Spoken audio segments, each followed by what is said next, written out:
অসম ৰাজ্যিক মহিলা আয়োগ আৰু আমাৰ অসম চৰকাৰৰ মহিলা আৰু শিশু বিকাশ বিভাগৰ সহযোগত আমি এটা বিশ্বাস যাত্ৰা আৰম্ভ কৰিছিলোঁ। এইটো আমাৰ দ্বিতীয়টো পৰ্যায় বিশ্বাস যাত্ৰাৰ। বিশ্বাস ৰাখক, ভৰসা কৰক। আৰু এইবাৰো আমাৰ এই যাত্ৰাটো আমি গুৱাহাটীৰ পৰা আৰম্ভ কৰিছোঁ কোকৰাঝাৰলৈকে। গুৱাহাটীৰ পৰা আমি নলবাৰী, নলবাৰীৰ পৰা বজালী, বজালীৰ পৰা বৰপেটা, বৰপেটাৰ পৰা বঙাইগাঁও আৰু শেষৰটো আমাৰ কোকৰাঝাৰত শেষ হ'ব। এটা 6 দিনীয়া আমাৰ কাৰ্যসূচী। আৰু এইবাৰৰ যাত্ৰাটো আমি আমাৰ অসমৰ মাননীয় মুখ্যমন্ত্ৰী ডক্টৰ হিমন্ত বিশ্ব শৰ্মা ডাঙৰীয়াদেৱে যোৱা দিনত তেখেতসকলে বিধানসভাত বহু বিবাহ নিবাৰণৰ ক্ষেত্ৰত যিখন বিধেয়ক আনি গৃহীত হ'ল আৰু এতিয়া আইনলৈ পৰিণত হ'ব। গতিকে এই যিটো এটা ডাঙৰ আৰু শক্তিশালী সিদ্ধান্ত গ্ৰহণ কৰিলে মহিলাসকলৰ সুৰক্ষা নিশ্চিত কৰাৰ ক্ষেত্ৰত, গতিকে তেখেতক কৃতজ্ঞতা আৰু ধন্যবাদ জনাই আজি আমাৰ এই বিশ্বাস যাত্ৰাৰ আমাৰ এইবাৰৰ যাত্ৰাটোত আমি তেখেতসকলক শ্ৰদ্ধা কৃতজ্ঞতা জনাই আমি আৰম্ভ কৰিব লৈছোঁ। গতিকে বহু বিবাহটো এটা ব্যাধি আমি সকলোৱে জানো আৰু এই ক্ষেত্ৰত বহুত সমস্যা, বহুত গোচৰ লৈ আমাৰ মহিলা আয়োগত বহুত কেছ এতিয়াও ৰেজিষ্টাৰ হৈ আছে আৰু থানাসমূহতো বহুত আছে, আদালততো বহুত আছে।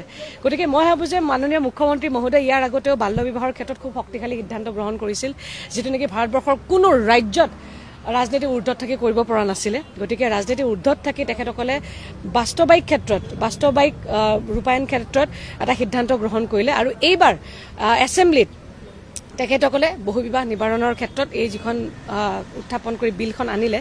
গতিকে আমি তেখেতক বহু কৃতজ্ঞতা জনাইছোঁ মহিলা আয়োগৰ ফালৰ পৰা আৰু প্ৰত্যেকগৰাকী মহিলাই চিৰদিনৰ কাৰণে মাননীয় মুখ্যমন্ত্ৰী মহোদয় মনত ৰাখিব, কৃতজ্ঞতা জ্ঞাপন কৰি থাকিব।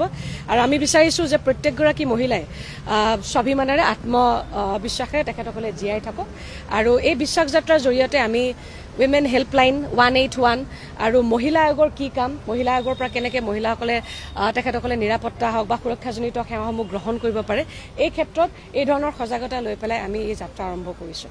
যিটো নাম্বাৰ দিছে আপোনালোকে, আপোনালোকে কৈছে যে ৰেস্কিউ কৰা হয় বুলি কৈছে, প্ৰচেছটো কেনেধৰণে কৰে? মই আপোনাক কৈ দিছোঁ, মই যেতিয়া 181টো মই ইমান বছৰ আজি অসমত ঘূৰিলোঁ, মই নিজে জনা নাছিলোঁ, কিন্তু 181 নম্বৰটো বহুত আগৰ পৰা আছিলে।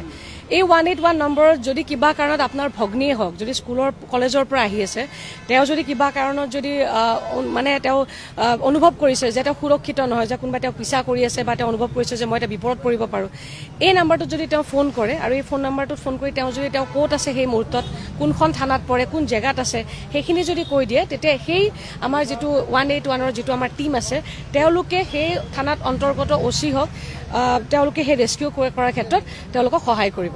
তাৰোপৰি 181ত আৰু অন্যান্য যদি ঘৰুৱা হিংসাত ক'ৰবাত নিৰ্যাতন বলি আছে, মাৰপিট চলি আছে, যদি ৰেস্কিউ কৰিব লাগে, গতিকে আমাৰ 1 ষ্টপ চেণ্টাৰ আছে এটা, প্ৰত্যেকখন ডিষ্ট্ৰিক্টতে আছে। যদি কিবা এনেকুৱা ধৰণৰ শাৰীৰিকভাৱে বা নিৰ্যাতনত বলি হৈছে, তৎক্ষণাত সেই নাম্বাৰটোত ফোন কৰিলে তেওঁলোকক 181লৈকে লৈ অহা হ'ব। তাত চিকিৎসা প্ৰদান কৰা হয়, তাক ন্যায়িক সুবিধাবিলাক দিয়া হয়, চিকিৎসা প্ৰদান কৰা হয়।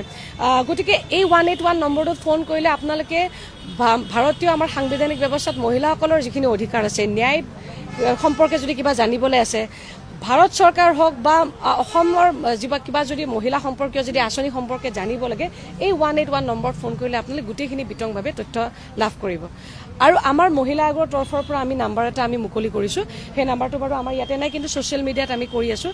যে ৰিচেণ্টলি আমি দেখা পাইছোঁ যে বহুত এতিয়াও আত্মহত্যা হৈ আছে, এতিয়াও মহিলাবিলাক ক'ৰবাত নহয় ক'ৰবাত কিবা এটা ক্ষেত্ৰত, যি কাৰণ যিয়ে নহওক, কিন্তু আমাৰ কেছ বাঢ়ি গৈ আছে থানাত। গতিকে প্ৰতিটো কেছেই যে থানাত যাব লাগিব, প্ৰতিটো কেছতে যে আদালত যাব লাগিব। গতিকে আমি বিচাৰিছোঁ যে প্লিজ প্ৰত্যেকখন ডিষ্ট্ৰিক্টত মহিলা এটা কোষ এটা আছে। আমাৰ গুৱাহাটীত আমি আছোঁ মহিলাসকল, আমি বিচাৰিছোঁ যে প্লিজ কাম টু আছ, আমাৰ তাতে আহক। অন্ততঃ আত্মহত্যাৰ নিচিনা কাম কৰিব নালাগে, হত্যাৰ নিচিনা ঘটনাবিলাক সংঘটিত হ'ব নালাগে, মহিলাৰ ক্ষেত্ৰতে হওক বা পুৰুষৰ ক্ষেত্ৰতে হওক। গতিকে এইখিনি